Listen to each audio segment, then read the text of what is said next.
আসসালামু আলাইকুম বন্ধুরা, যে আমাদের গাড়ি এখন তেল নিতেছে। পাম্পে থামা হয়েছে, এই যে পাম্পে তেল নিতেছে। আমরা আগে অনেক আগে আইছি অবশ্য, তাই ভালো লাগতেছে গাড়িটা। এটা কোন জায়গা জানি না, তবে এই যে সাইনবোর্ডের আছে দেখেন, সাইনবোর্ড জানে কি লেখা আছে। এটা আমাদের পাম্প, এই যে গাড়ি 5 স্টারের যে গাড়িটা, এই গাড়িতে তেল নেওয়া হইতেছে। হোটেল ভিডিওতে দিচ্ছে, খাইছি মোটামুটি। মনে হয় তাও 3টা বাজে, বেশি সময় লাগবে না। 3টের মধ্যে আমরা ইনশাআল্লাহ নাওজরে পৌঁছে যাব।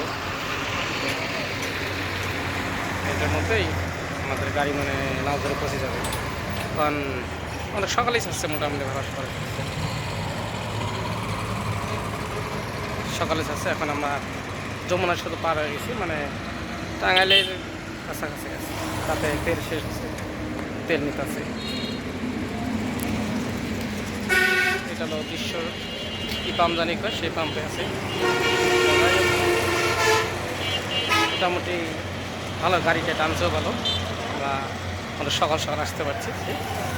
তবে টিকিটের দাম নিচ্ছে কিন্তু মোটামুটি একবারে 700 টাকা।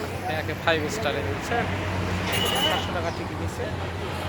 টিকিট নেও 700 টাকা না, কিন্তু ভালো গাড়িতে আসা, ভালো পরিবেশে আসা, এটা আসলেও একটু ভালো। ঠিক আছে, আসসালামু আলাইকুম। আর কিছু বলা নেই।